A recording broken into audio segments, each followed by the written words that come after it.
जितने आस्था चैनल पर कथा सुन रहे हो, जितने फेसबुक और यूट्यूब पर सुन रहे हो, और जितने इस छत्तीसगढ़ की पावन धरा पर बैठकर सुन रहे हो, बहुत सावधानी से सुनना।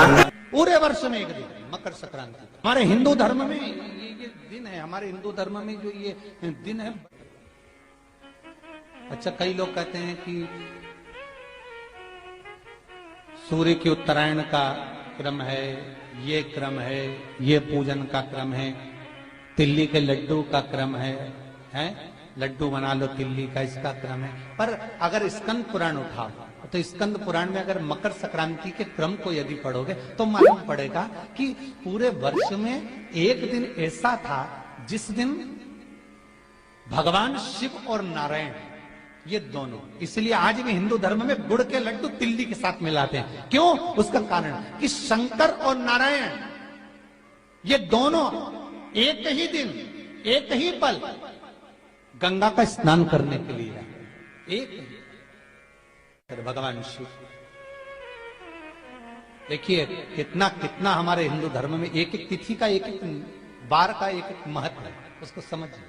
पूरे वर्ष में एक दिन ऐसा आता है, मकर राशि में सूर्य प्रवेश करता है तो उसे मकर संक्रांति कहते हैं। हिंदू धर्म में जो ये दिन है, अच्छा कई लोग कहते हैं कि सूर्य की उत्तरायण का क्रम है, ये क्रम है, ये पूजन का क्रम है, तिल्ली के लड्डू का क्रम है, लड्डू बना लो तिल्ली का, इसका क्रम है। पर अगर स्कंद पुराण उठाओ तो स्कंद पुराण में अगर मकर संक्रांति के क्रम को यदि पढ़ोगे तो मालूम पड़ेगा कि पूरे वर्ष में एक दिन ऐसा था जिस दिन भगवान शिव और नारायण ये दोनों, इसलिए आज भी हिंदू धर्म में गुड़ के लड्डू तिल्ली के साथ मिलाते हैं। क्यों? उसका कारण कि शंकर और नारायण ये दोनों एक ही दिन एक ही पल गंगा का स्नान करने के लिए एक माता लक्ष्मी भगवान नारायण और भगवान शिव को स्नान के लिए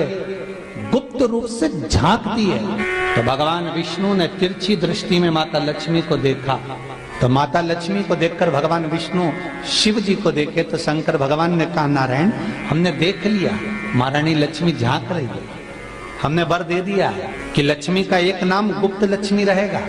और आज मकर संक्रांति के दिन नारायण और शिव का दर्शन इस लक्ष्मी ने करा है। पर जो गुप्त लक्ष्मी का दान दे देगा उसके घर में कभी कोई बड़ी बीमारी प्रवेश नहीं करेगी। कैंसर जैसा रोग, किडनी और लीवर का रोग नहीं हो सकता। आज भी नियम है कि मकर संक्रांति के दिन एक लड्डू बनाया जाता है गुड़ और तिल्ली का, उसमें 1 का सिक्का, 2 का सिक्का या कोई लक्ष्मी उसमें फंसा दी जाती है और लड्डू को पैक कर कर किसी मंदिर में दान दे दिया जाता है। उसको कहते हैं गुप्त लक्ष्मी, जिससे घर में कोई बड़ी बीमारी प्रवेश नहीं हो। वो केवल मकर संक्रांति को ही होता है। आप लोग दान करते हो मकर संक्रांति में? कितनी चीजें दान करते हो? और सुहागन माताओं को देते हो ना, क्या देते हो? कितने देते हो? 14।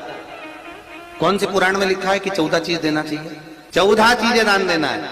किस पुराण में लिखा है? कोई तुमसे पूछ सकता है तो महाराज आप कह सकते हो अग्नि पुराण में वर्णन आता है। देव ऋषि नारद भगवान विष्णु के पास जाकर पूछते हैं, नारायण कृपा करिए। भगवान विष्णु ने पूछा, क्या बात है, बोलिए देव ऋषि नारद क्या चाहते हैं? हमें इतना सा बता दो।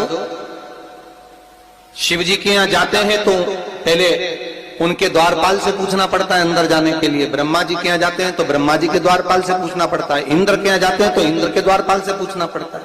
हम जितनी भी जगह जाते हैं तो कोई ना कोई द्वारपाल से हमें पूछना पड़ता है अंदर जाने के लिए। भगवान देव ऋषि नारद कह रहे हैं, नारायण से कुछ ऐसी कृपा कर दो कि हमें किसी से आज्ञा लेना ही नहीं पड़े। भगवान विष्णु तो उनकी बात को बस थोड़ा सा सुने और अंदर चले गए। नारद जी को लगा हमारा तो कोई जवाब ही नहीं दिया। नारद जी वहीं पर टिक गए, खड़े रहे, नाम जाप करते। विष्णु वापिस आए और देव ऋषि नारद से कहा, एक काम करो, जब सूर्य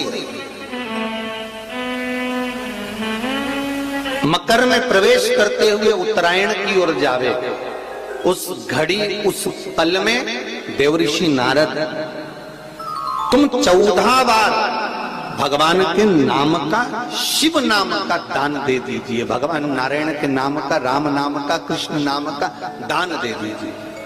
अब देखो यहां पर यह नहीं लिखा कि प्लास्टिक का डब्बा दो। समझ लेना जी जी हो अच्छे से कि लोगों ने दान को कितना भ्रष्ट कर दिया वो बताया जा रहा है। अग्नि पुराण में यह नहीं लिखा कि तुम प्लास्टिक की चाय की चन्नी दो 14, बाल्टी दो 14, या प्लास्टिक का डब्बा दो 14 है। यहां पर यह नहीं लिखा है कुछ भी हो।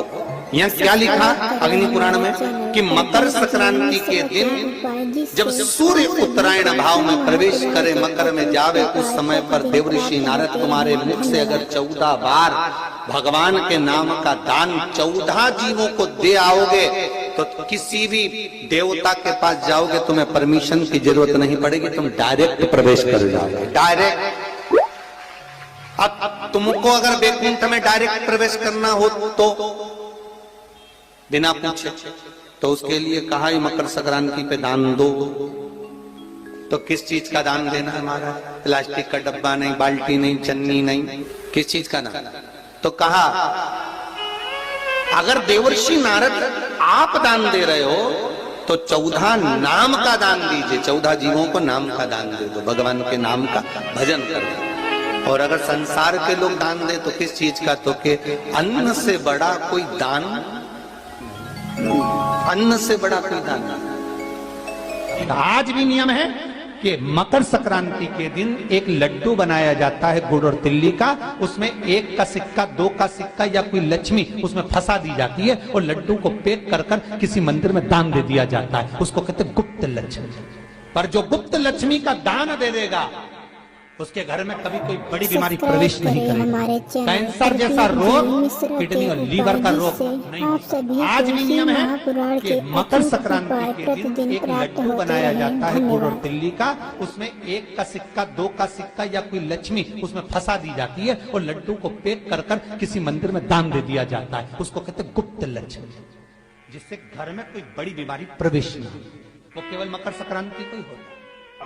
आपको अगर ऐसा महसूस होता है कि किसी ने आपकी दुकान पर बंधन कर दिया, आपका व्यापार बांध दिया, 4 दिन दुकान अच्छी चल रही है और 4 दिन बंद हो रही है, तो महाराज सूर्य का उत्तरायण जो प्रवेश है मकर के अंतर्गत, वो दोपहर में लगभग 2:30 बजे के करीब में आए, 2:30 से 3 के करीब में आया।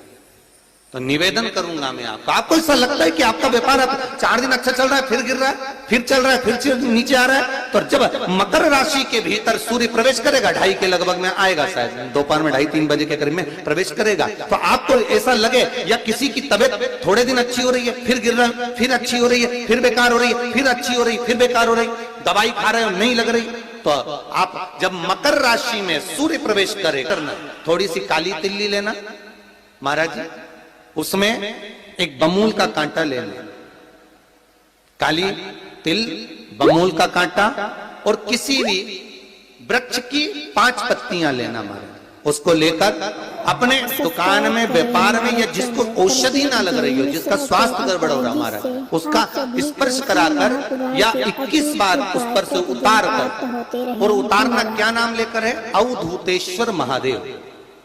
कौन सा महादेव है? जम के बोलो जरा। अवधूतेश्वर महादेव का नाम लेकर काली तिल्ली, वृक्ष की पत्ती और एक बमूल का कांटा लेकर, और आप दुकान में से उतार लो, चाहे शरीर पर से उतार लो, उसको ले जाकर किसी भी चौराहे पर उसको पटक दीजिए। चौरस्ते पर नहीं डाल सकते तो बहते हुए पानी में डाल दीजिए, बहता हुआ पानी ना मिले तो पीपल के वृक्ष के नीचे डाल दीजिए, पर उसको मकर राशि के प्रविष्ट भाव में ही डालना।